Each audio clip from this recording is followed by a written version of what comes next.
I'm so excited to welcome Karen Hurd back to the show again. Thanks for coming back. Oh, I'm glad to be here. There's so much I could talk to you about. Like, I literally have a list going for, future conversations because you're really fun and easy to talk to. So I feel like I could drop Oh, anything and it would become this profound, entertaining conversation. Uh, what I felt really drawn to is to talk about actually the controversy around beans, because mhm. I don't know if you've experienced it, but I talk about a lot of really controversial subjects in the world, and nothing triggers people like beans. So and they come at me or to me with all these really intense questions about their experiences, or, oh, but no, beans kill you because dot dot dot dot dot. And I just thought it'd be great to have an episode I could direct people to, where they Sure. could hear just like kind of parsing out some of this misinformation about these humble little creatures we call beans that have been feeding us for thousands of years very, Yeah. very well.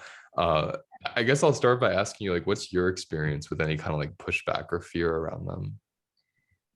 Well, the biggest fear around them is that they are, blamed for being gas producers. And that's what I hear 90% of the time.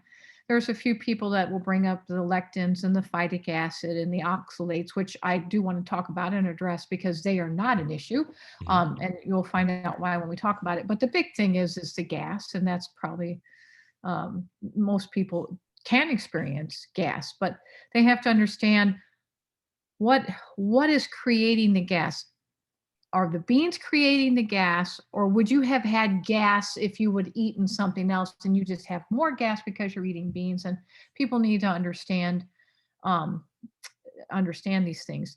So gas Hold on, I can just be. want to pause you. Sorry, Sure. because this is exactly what I want to talk about. Just for anyone tuning in, if this is the first time you've ever listened to Karen and I speak, we have a great list. I mean, there's a beautiful amount of episodes. You'll see it in the episode details about nutrition. And particularly her work complements mine, because she discovered many years ago, what, like over 3 decades ago, how soluble fiber removes adrenaline from the bowel. And beans are the food that have the most soluble fiber for the amount that you eat. So she discovered, by applying this in her practice, first to save her daughter's life and then to actually heal a lot of illness in your own body and other people. I connected to your work because, as a trauma therapist, adrenaline is the hormone that we're always working with, fight or flight. And so I've found with my clients and my students, when they adhere to the bean diet, the bean protocol, not even fully sometimes, but when they adhere to just having beans, even, they have less insomnia, their panic attacks go away, their rashes subside, all these things that are the, experience of someone with trauma and excess adrenaline. So I'm just saying that now so people understand within the context of why we're talking about beans and the side effects of them. Because Mhm. some people, when they're given the information about beans with PTSD and adrenaline, they say, oh, but no, I get bloated, or phytic acid, or the antinutrients of inhibitors of lectins. So just letting people know why we're talking about this. So now I'm gonna, go back to you and tell us where you were going with the bloating piece. Yeah, that's great. That was an excellent summary. So the thing we have to understand is, how is gas produced? And gas is responsible. Then obviously we can burp it up, we can pass it the other way, and we can also, if it gets trapped, we can become bloated.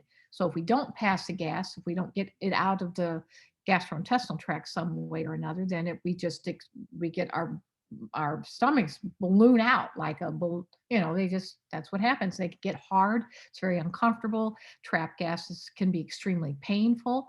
And so we want to not hold the gas in, and for in social situations, people want to hold the flatulence in. It's just like, you do that, you're going to be in excruciating pain in just a few moments, So, but but it's embarrassing, and you don't want to pass the gas, and I get that.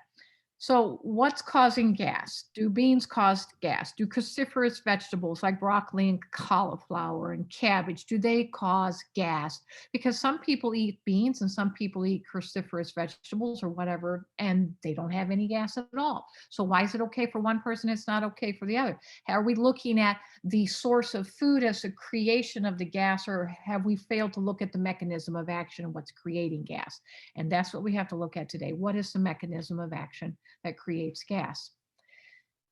We have basically two different types of way to digest foods in the human body.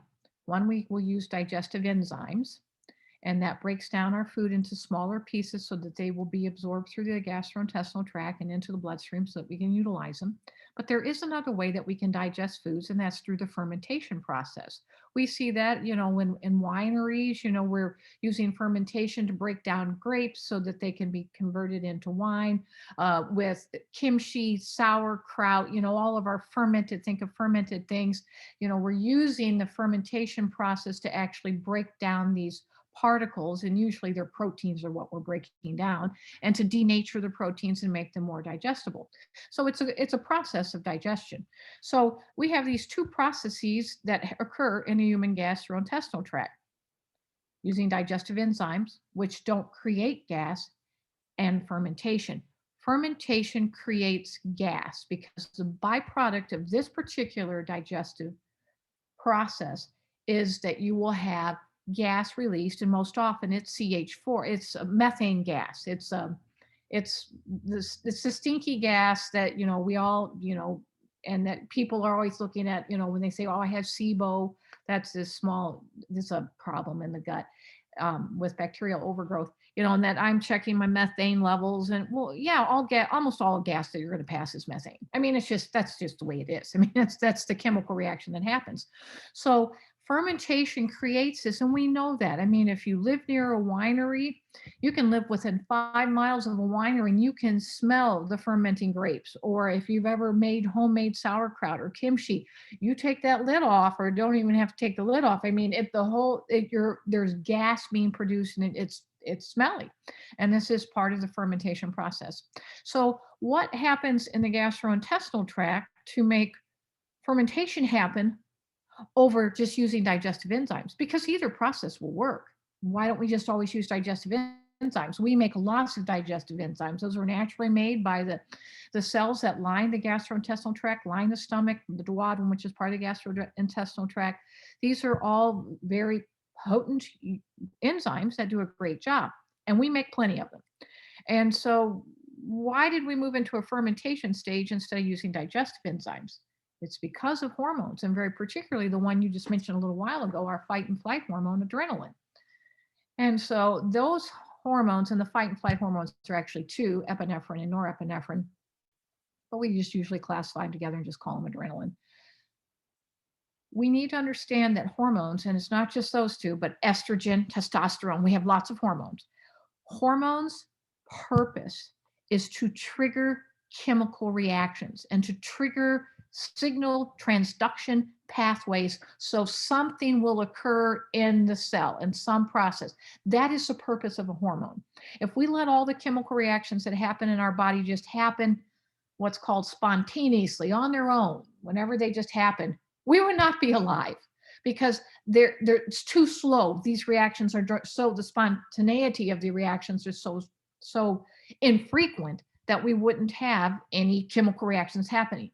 And we have trillions upon trillions of chemical reactions that are happening per picosecond.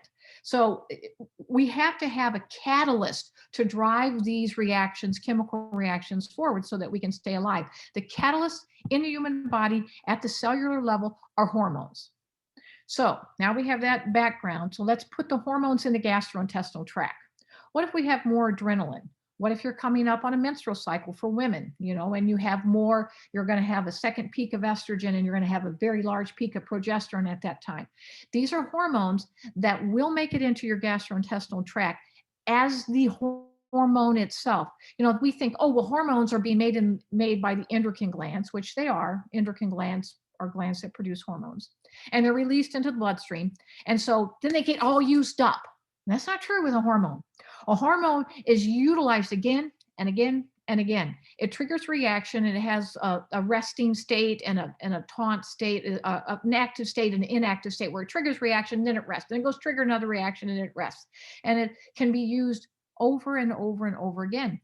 Our liver pulls out these hormones, and people say, well, the liver will break all the hormones down into their little constituents, carbons and hydrogen. The liver very rarely does that. There's no point in it. And so these hormones are excreted whole in their complete, powerful form. They are excreted by the form of putting it into bile, which passes into our gastrointestinal tract. So now we have a bunch of estrogen, progesterone, testosterone, the adrenaline. There's other hormones involved too. There's corticosteroids. We have lots of hormones. They're all in your gastrointestinal tract. Well, do they just say, okay, well, we're passive now. We are not going to continue to trigger chemical reactions. No, we're talking chemistry here. Okay. This is not there's a brain inside each, molecule of hormone that says, I will choose to do this or choose it. No, they're all flying around in chemistry. We have all these little molecules flying around and they hit all the cells. And if they hit it at the right speed, at the right angle, they can trigger in the right place. They can trigger a reaction on a receptor site in the endothelial cells, in the cells that line the gastrointestinal tract, which are controlling whether we ferment foods or we just use digestive enzymes. So the preference, of course, we want to use digestive enzymes, but if you have two processes that could occur at the same time, which will take priority? Digestive enzymes or fermentation? Fermentation, because this is a hormonally triggered reaction. So So the hormone, can I yeah, go pause ahead. there? Because this is great. So this essentially means that if someone deals with a lot of gas and bloating, we're essentially saying they have a high hormonal load in the gut.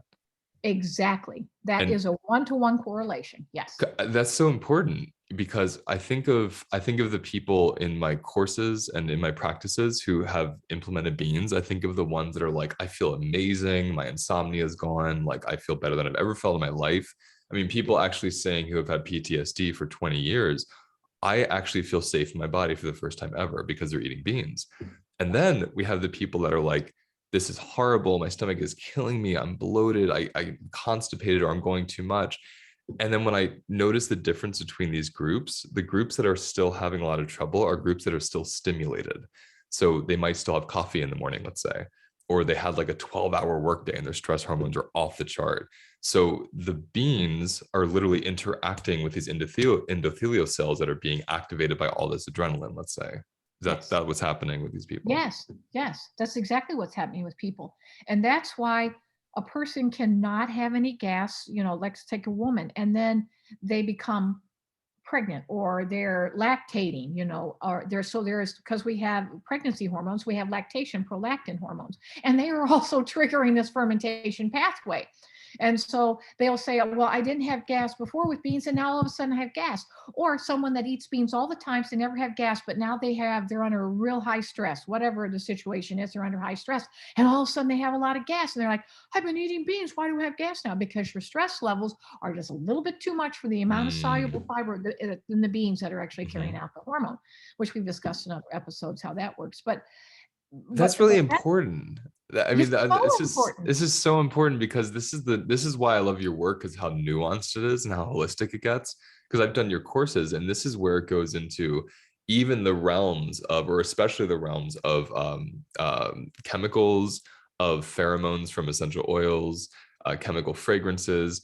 Someone can have the quote perfect diet. They can be following the Beam protocol really well, and if they're Mhm. loading up on essential oils every morning, or especially in their armpits where all those glands are, Yes. they're triggering a hormonal response. They're gonna have gas. And they're like, Yes. well, why am I bloated? I'm eating perfectly. So this is where the whole of the person's life comes in, doesn't it?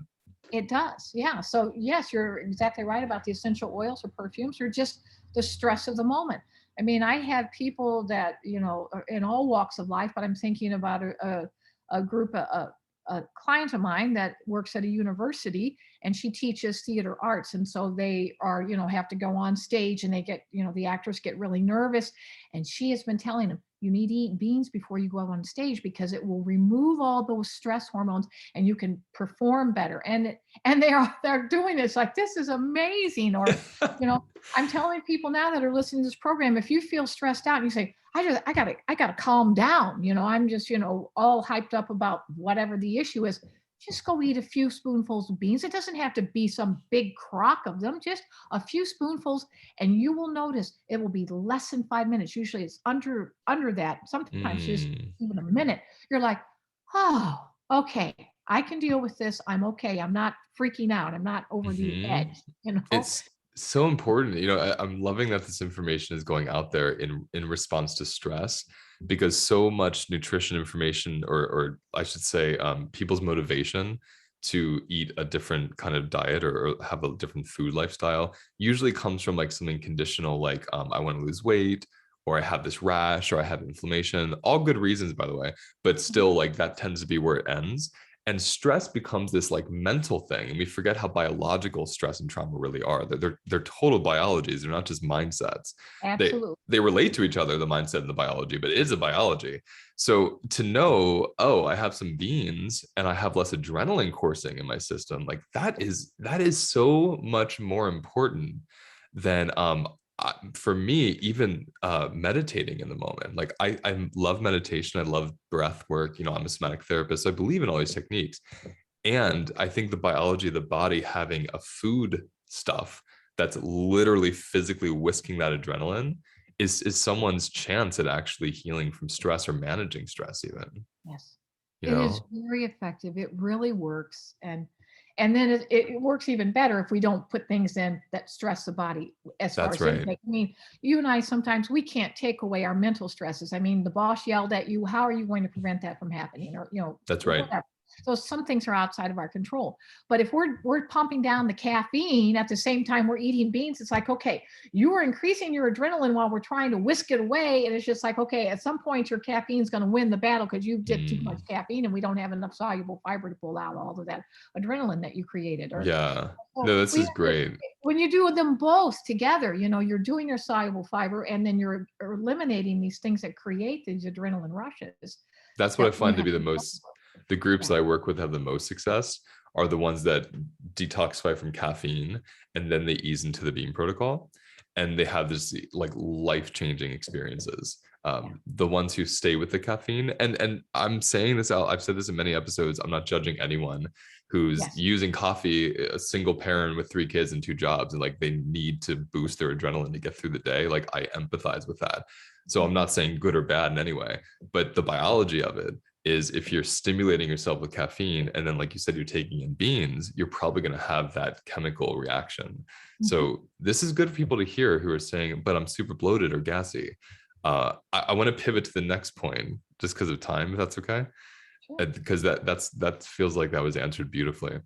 um, and in a way it gives everyone tools listening when they realize, oh, on this day I was really bloated. You can go into some self-inquiry and wonder, like, what happened that day? What did I go through that could have created a hormonal stress response? So that's helpful for Exactly. people, right? For people to figure that out. Okay, I'm so excited to talk about phytates and Okay. lectins. Can I just go back to give people hope that do have Oh the yeah, gluten? Because please. they really do need the soluble fiber to remove it. But there is something called psyllium, and psyllium cannot be fermented because there's Ooh, no carbohydrate there to ferment. It is just straight soluble fiber. See, to ferment something, you have to have a carbohydrate molecule, or you have to have yeah, of something there. course. That But makes so much psyllium, there's sense. nothing to ferment. So if they're saying, well, I can't eat the beans, so I guess I'm just out, in the cold. No, you use psyllium instead because there is no way that it can be fermented. Oh, So, brilliant. You just made so many people happy. I okay. Yeah. guarantee you. And it's even I even think of my clients who travel all over the world all the time. Mhm. It's stressful for them to like even bring a can of beans. Like I bring beans everywhere I go, but some people don't want to do that. So psyllium husk also gives you this like portable option just to pour it in your water bottle and drink it, which I love. Yes. What's your dosage you prefer? Do you just get to the 5 grams like you would with beans, 5 or grams is 2 level teaspoons of psyllium. so you do that But about three not or four times a heaping. day? Sometimes people take tablespoons and do 2 table. That's a That's a lot. lot. Yeah. 2 level teaspoons. So 1 level teaspoon is a quarter cup of beans. And Oh, even wow. 1 level teaspoon of psyllium will calm you down just like the beans would, and you don't have to. Beautiful. Yeah. Beautiful. So if you think, if someone's listening that thinks, well, I'm not going to incorporate beans yet, I'm not ready, I want to start with just getting rid of all this adrenaline. Would you say 2 level teaspoons 3 times a day, every 4 hours? Like, how do you recommend the cycle of that through the day? If they are a really stressed out person, I would say 1 teaspoon, level teaspoon, 6 separate times a day. If Nice. they're fine and they're just saying, hey, I just want to incorporate soluble fiber, really don't have any issues, and it would be 2 level teaspoons at breakfast, at lunch, and then at dinner, 3 times a day. Brilliant. And I'm assuming you want the 1 level teaspoon 6 times a day because you want a frequency of that soluble fiber, Right. like whisking it away as it's being It's, created through the yes, day. yes. It's the That makes frequency that's important. Somebody say, well, I'll take, an entire 6 teaspoons all at once and get it done for the day. And I don't have to worry about it. It's like, you're only going to whisk away the adrenaline that was in the GI tract at that moment in time. as So the sponge, like, yes, psyllium is going through. And then once it's all the way through, it's like done whisking. Yeah. yes, exactly. That's really good for people to hear. That's brilliant, Karen. So, okay, the Back to lectins and the yeah. phytates are so controversial. Like, even with nuts and seeds, people will be like, don't eat them. And one thing I want to say just publicly, people listening, our daughter had a growing issue. So from birth until about 6 months of age, she just wasn't growing at all. And she was on the lowest percentile. She was super healthy. She, like, all these tests were done. She's like, she's healthy, she's alive, she's well, but she's just not growing. So what did we do? We made mung beans because those are a staple in our house. And when she was about 5.5, her diet was then mung beans and breast milk. And we would mash up the mung beans, and she just couldn't get enough of them. Within like 3 or 4 weeks, she started growing so fast that by, I think, 9 or 10 months of age, she was the highest percentile. So it was my personal experience of this idea that anti-nutrient or it will stunt growth being a total myth. So I want you to explain to us biochemically what this means with phytates and anti-nutrients and the lectins. Your phytates, yeah, we'll start with they're different. So let's start with the phytates. Okay, they are our source of phosphorus. And in our bodies, everything is happening through signal transduction pathways in the cell. To get chemical reactions to happen, there's something called CAMP. It's part of the phosphorus pathways. If we do not have phosphorus, we cannot exist, because phosphorus is the most important element that we have that drives chemical reactions forward. And it's because of it's got valence electrons, and it has to do with, it's also a chelating agent that it can be very important in cancer. It's actually used as a nutraceutical. It's classified as an anti-nutrient, but it's a nutraceutical at the same time. It's because people don't have the full picture. It's typical with human beings. We get a hold of one piece of information. Phytic acids are keep binding up the calcium and the iron and all my minerals, and so they can't be absorbed. Well, that is true. But it also is setting into place all of our signal transduction pathways that we can't have happen without that phosphorus, this is a source of phosphorus for us. And so it's very important that we have it. And we have all kinds of other sources of calcium and iron that are not bound up. And as you know, people are into chelation therapy in many ways now. It's just like this is a perfect chelation type of therapy. So what we do is we only have part of the picture. It's like, when the internet first became popular, we're going to go back several decades. Some people are, internet's terrible. It's got bad things on the internet. Well, there are bad things on the internet. I mean, we can find bad, nasty sites anywhere on the internet, but there is a ton of good in the internet that we can learn and we can benefit by. It is the same way with phytic acid or any type of, quote, I'm putting this in big quotes, anti-nutrient, because I do not consider phytic acid or any phytate anything like that. We're going to lectins in a minute and the oxalates, but they are not anti-nutrients. They are actually very beneficial, and without them, we cannot live. So I have a So question then. I want some clarity because you said both happened. You said it does bind mineral absorption and the usage, and then it also has these incredible pathways it opens up. Can you explain, as it binds a mineral, how does that not affect us negatively? because, well, it can if we are in a situation where we are nutrient deficient. But you see, not all calcium occurs with phylates. And so we're saying that every phytate, that it's always going to be bound up, but it's not. We have so many chemical reactions, and it's like, okay, could we take a ratio or a percentage of, how much you're eating? Because you can get calcium from other sources. Calcium is in every single thing that we eat. I mean, it's in spices. I mean, it's everywhere. Calcium is prolific. Iron is also, it's not as prolific as calcium in foods, but I mean, we get a lot of iron-rich foods. So if we are to demonize the bean because of the phytic acid, then we need to try to remove phosphorus out of every part of our life. If we do that, you will not have life. You will not exist. So it's like we're focusing on a food that is rich in phytic acid. And by the way, soybeans are the highest, that one of the highest ones that we have. And look at all the benefits that soy could possibly have too, although there are some detriments to soy also. So we're trying to pick out the bad things in it, and then we say therefore we can't have it anymore. We're back to the Yep. internet. We can't use the internet because they have these bad sites on there, so Yeah. we will not use it at all. Yeah. And so, well, we pick and choose. And so you are eating other things in your diet besides beans. I mean, I think that people probably are eating other things. And so I was they're just going going to say, like, essentially, if you're having a rounded whole food diet, these phytates or phytic acid from beans are nothing to even think about. right. There's not even, you don't even think about Not it. even a thought.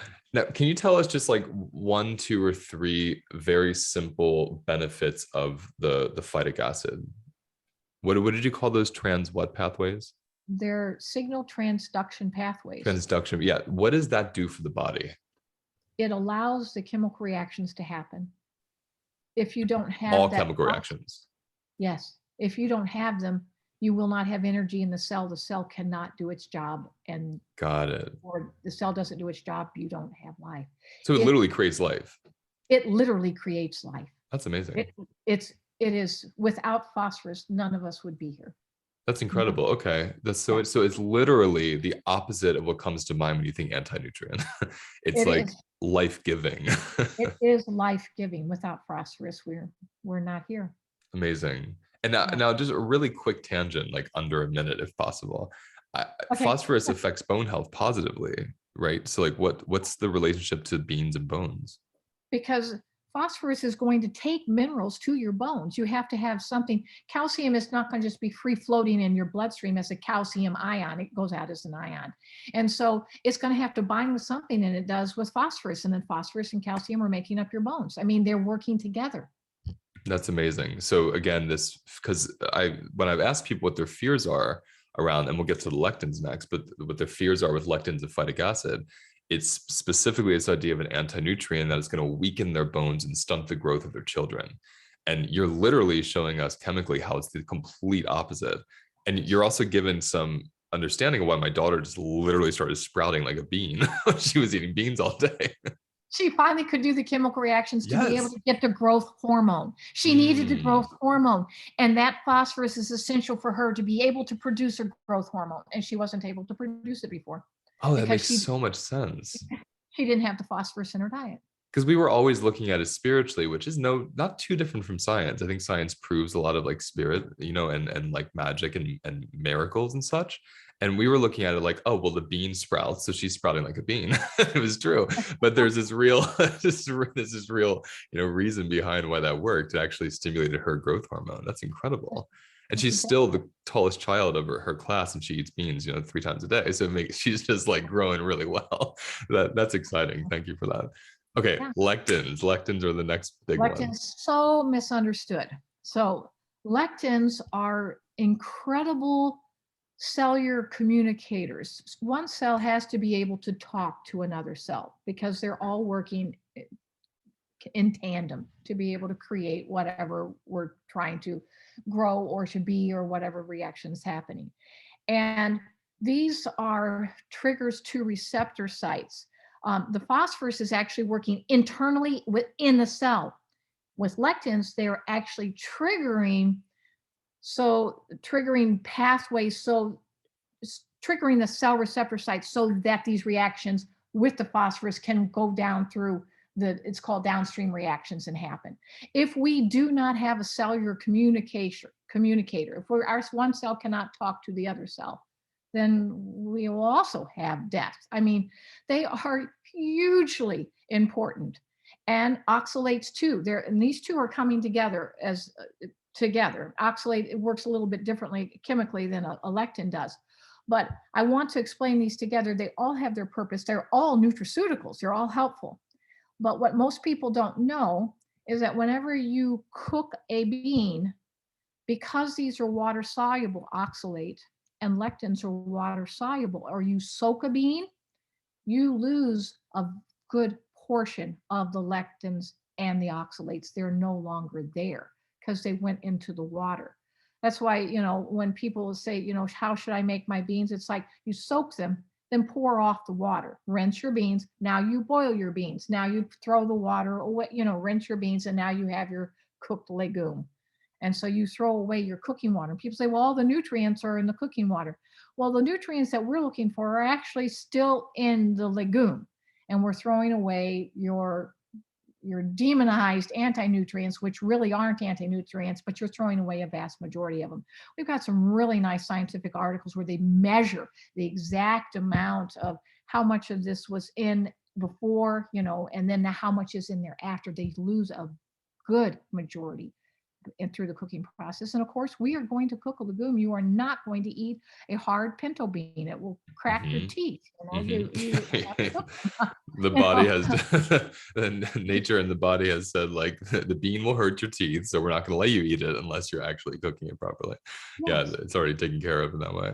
i Yeah. I'm curious what has made people fear lectins. Like, what's the scientific study or the concept that says don't eat nuts, seeds, or beans because of lectins, or even grains? Where does that go? Because they think that the lectins are binding with the nutrients, same thing that the phosphorus is doing with the phytic acid, phytates, and the oxalates, that you're binding up things. And so they're no longer available to you. It's just like, well, there's less of it, first of all, not with phytic acid. You can boil a bean, you're not going to you're talking about removing phosphorus, and without phosphorus, there are no proteins. It's just like you can't even put a protein together without phosphorus happening and getting involved in these reactions.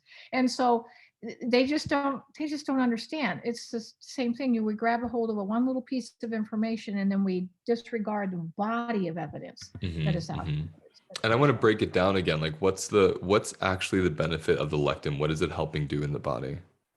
The cells to speak to one another. Helping the cells Is speak to one another. It's how the cells speak. It is, without it, we can't have cellular communication. I love hearing this because I'm always very fascinated in like indigenous ways and like ancient wisdoms. And I think about the human species and how quickly we evolved, and our diet was largely things like beans, nuts, seeds, and grains, and like some animal proteins and lots of wild vegetables. Like, that's what actually formed these intelligent bodies. So Yes. it's always strange to me that suddenly it's like these are anti-nutrients when for tens of thousands of years they built civilizations. So I love this awareness with you of kind of putting this to rest a bit. Yeah. And that's Yeah. a very good point. How did we survive? How did we get to where we are today without these foods that have been demonized? It's the way we got here. Yeah, it Really. really is. I remember reading this brilliant book that explained how we even got to the arts and poetry and writing from the ability to be able to farm beans and grains because we didn't have to be nomadic. We were able to like sit still and settle because now we had this ability to grow things. And Yeah. so they've given us many gifts, They not have. just good health, but like even the parts of our culture. So Yes. yeah, I find it interesting how there's sudden ideas that they'll hurt you when, again, our ancestors lived for a long time with them. Yeah. So I appreciate that piece. How do you, okay, so I'm actually thinking now, since you brought up scientific studies, like what are your ideas around the studies or the proof around beans and adrenaline? Obviously tons of personal case studies, and I have my own, but how do you break that down for people that are really fixed on science, that are like, I'm not going to try this until I know it works because I see it in the study. Yeah. The issue is then that we have to go back into, you have to make you have to connect dots. That's the problem, because there are few scientific studies that are mounted to say, okay, these number of people have this much stress in their life and are producing this much adrenaline, and this is the control group, and the control group is eating, not eating beans, and this group over here, group A, is eating this many beans a day, and group B is eating this many beans a day, and we do, a scientifically controlled experiment. There's no one mounting that, because I I've actually put in grants with the NIH, the National Institutes of Health, and been refused the grants, and didn't get the money because it takes a lot of money to run these studies.